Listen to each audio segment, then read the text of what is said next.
Le baptême du Saint-Esprit, c'est l'incarnation de la personne de Jésus dans la vie d'une personne, d'une âme vide qu'il a cherché, qui a eu soif, qu'il a accepté et qu'il a cherché. Vous avez peut-être accepté le Seigneur Jésus, mais vous n'avez pas sa présence en vous. Pourquoi? Vous ne savez pas encore quelle est cette importance. Parce que tant que la personne n'a pas soif, la personne ne connaît pas l'importance de l'eau. Quand tu t'es désaltéré et que tu n'as plus besoin de l'eau, tu peux prendre de l'eau et gaspiller l'eau. Mais les gens qui sont dans des villes où il y a une sécheresse, il y a le manque de l'eau, s'ils étaient à ta place, ils n'allaient pas gaspiller l'eau. Tu ne comprends pas l'importance de cette eau-là parce que tu n'as pas soif en fait. Si tu étais dans un environnement où il y a un manque d'eau, tu comprendras l'importance de l'eau.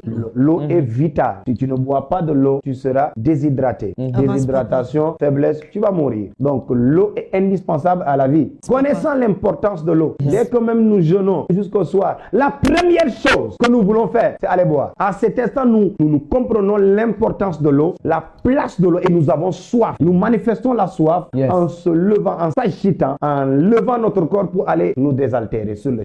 C'est comme ça. Ceux qui ne savent pas, par exemple, tu ne peux pas avoir soif du Saint-Esprit si tu ne connais pas l'importance d'avoir Jésus dans ta vie. Si tu n'as pas Jésus, tu ne seras pas sauvé.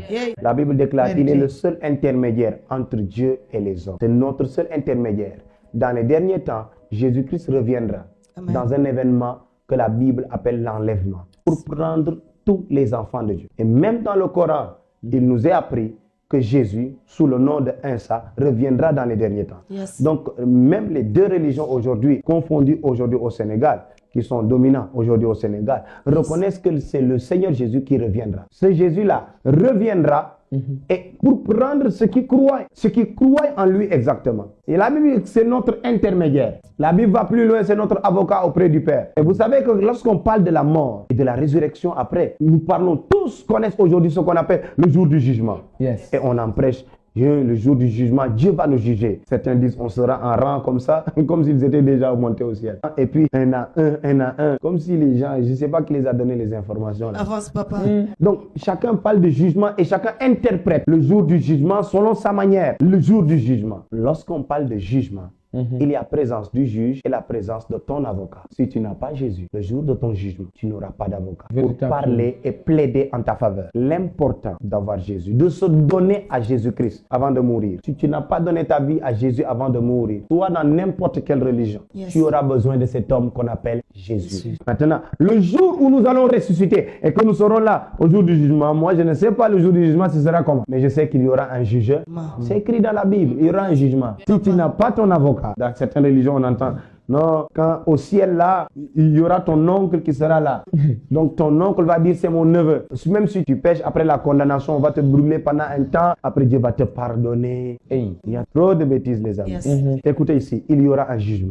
Et dans la Bible, il nous est dit, après le jugement, quand tu es jugé être sauvé, tu iras dans un endroit qui va apparaître après le temps du jugement. Ce monde qui va venir à nous s'appelle la Nouvelle Jérusalem. C'est une ville sainte. La Bible le décrit comme une ville, mais une ville en or. Pas le même, de beaucoup de pierres précieuses qui sont autour de la ville, extraordinaire. Et à l'intérieur de cette ville se trouve l'arbre qui a été protégé par les deux chérubins dans Genèse. Après que Adam ait péché, on l'appelle l'arbre de la vie ou bien l'arbre de l'immortalité. Nous en mangerons et nous vivrons éternellement avec Dieu. Mais ceux qui seront condamnés à cause de leur péché iront dans l'étang ardent de feu avec le diable, Lucifer, les démons, les francs-maçons, les sorciers. Tous seront condamnés là. Pourquoi? Ils n'ont pas d'avocat pour plaider leur cause. Certains disent, oh Jésus, aie pitié de nous, viens plaider ma cause. Mais ils n'auront pas le billet. Il y a deux types de choses. Soit tu as l'argent pour payer ton avocat. Numéro 2, dans la justice par exemple, ça se passe. Si tu n'as pas l'argent pour payer ton propre avocat, la justice prend un avocat pour te fournir un avocat, n'est-ce pas? Il te fournit un avocat. Moi, je n'ai pas d'argent.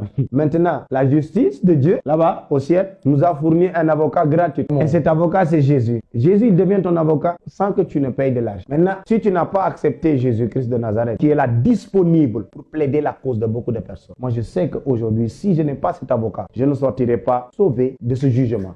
1 Jean chapitre 1 nous dit, si nous disons que nous n'avons pas de péché, nous sommes des menteurs. Nous sommes tous des pécheurs. Mais si nous confessons nos péchés, parce que nous sommes des pécheurs. Donc, je ne pourrais pas être sauvé sur la balance de mes actes. Prenons une balance par exemple. Les actes de God Angel. Les bons actes ici et les mauvais actes ici. Mais les mauvais actes seront 10 millions de fois plus nombreux que les bons. Vous savez combien de fois nous péchons dans la journée, même sans le savoir? Beaucoup de fois. plus que ce que nous faisons de bien dans la journée, dans chaque 24 heures. C'est pour ça que la Bible dit, nous sommes de la nature pécheresse. Donc je ne peux pas être sauvé par mes actes. Je ne peux être sauvé que par la grâce d'un bon avocat. L'avocat a une place extraordinaire. Un avocat peut trouver même quelqu'un qui est coupable, et il réussit à justifier même le coupable. Mais dans les normes, toi tu es coupable. Mais il a l'art, la technique et la force d'effacer ta faute devant le juge au point qu'on te gracie, on te libère totalement, on te disgracie totalement, tu es libre. Mais toi-même tu sais que tu as commis. C'est pour ça que les gens vont aller payer des puissants avocats. Ça c'est le tribunal des hommes, le tribunal de Dieu. Les amis, le tribunal de Dieu. Un homme ne peut pas plaider pour toi dans un tribunal. Écoute ici, les hommes peuvent se tromper, oui ou non? Et ils peuvent se tromper entre eux. Donc, tu peux corrompre un juge parce que c'est un homme. Tu peux lui payer de l'argent. Vous pouvez créer des fausses accusations ou bien des fausses preuves. C'est-à-dire que vous pouvez créer n'importe quoi pour tromper le juge parce que c'est un homme. Il n'a pas le monopole de la connaissance de la vérité. C'est pas un esprit. Maintenant, au tribunal des esprits, on ne peut pas créer de fausses accusations. On ne peut pas créer de fausses preuves. On ne peut pas démentir. On ne peut pas mentir. Le juste juge qui est l'éternel Dieu connaît toute la vérité entière et complète. Alors que tu es là, on te met le film de ta vie. Tu ne peux pas mentir. Ce que tes mains ont fait, tes mains vont le confesser. Ce que tes pieds, là où tes pieds sont rentrés, là, tes pieds vont confesser. Là où tes yeux vont confesser. Écoutez, non mais on ne peut pas échapper à ce tribunal. Donc, si moi, je vais dans le tribunal de Dieu, j'ai besoin d'un avocat esprit aussi. Si je n'ai pas un avocat de la nature supérieure, de la nature des esprits, de la nature spirituelle, qui est aussi Dieu. Les amis, avoir Jésus est un avantage. C'est Jésus qui a manifesté une grâce, une miséricorde. Le côté de Dieu miséricordieux, rempli d'amour, qui pardonne, sans compter la gravité de ton péché. Seul Jésus. Dieu même veut tuer. Dieu a failli tuer Moïse. Le juge là qui va nous juger, le grand Moïse. Tu choisis Moïse, tu l'appelles, tu dis va sauver mon peuple. Maintenant, tu viens sur la route, sur le chemin. La même nuit, l'Éternel descendit pour tuer Moïse. Pourquoi? Tu n'as pas fait ce que je t'ai dit. Tu as voulu briser l'alliance là, ton fils, tu l'as pas circoncis. Tu veux tuer le gars? C'est lui qui avait dit, j'ai entendu les cris de mon peuple. Je suis descendu afin de les délivrer. La même nuit où le gars va délivrer les gens, tu l'attaques pour le tuer. Vous voulez faire face à ce juge-là sans un bon avocat? Dieu est un Dieu que les petites expériences que nous lisons dans l'histoire. Il s'est fâché seulement. Il a réduit toute la terre. Il envoie l'eau sur la terre. 40 jours après, il tue tous les êtres humains. C'est un Dieu terrible. Si tu n'as pas un bon avocat aussi, est le seul et l'unique avocat capable de te plaider et de te sortir de ce tribunal, c'est Jésus. Crois en n'importe qui. Non, il y a telle personne, moi je crois en telle personne, moi je crois en telle personne. Aujourd'hui, le monde croit en beaucoup de choses. Bouddha ne sera pas là pour les bouddhistes. Shiva ne sera pas là. Shiva, les histoires là, pour les hindous. Seul Jésus-Christ sera là pour sauver les gens. Pour plaider la cause de ceux qui se sont liés d'alliance, ceux qui l'ont accepté comme leur Seigneur et Sauveur. Il devient leur avocat. Ressuscité, assis à la droite du Père, il a reçu le pouvoir de juger les vivants. La Bible déclare, il est notre avocat auprès du Père. Il est capable de prendre sa propre vie, de prendre sa propre identité, de le mettre en toi.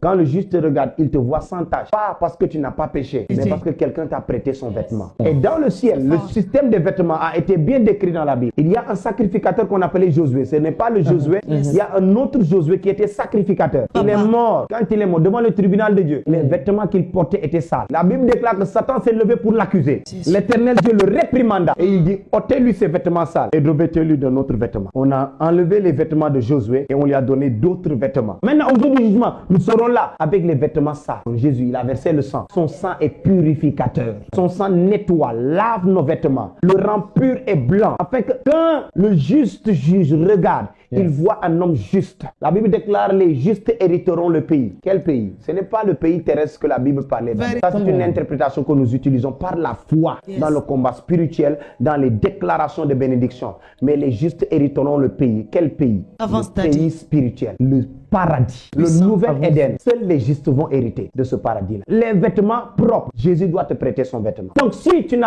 comprends pas l'importance d'avoir Jésus en toi, dans ta vie, donc tu ne peux pas chercher l'Esprit de Dieu parce que tu ne connais pas l'importance de la chose que tu cherches. Tu ne peux pas avoir une grande soif si tu ne l'as pas.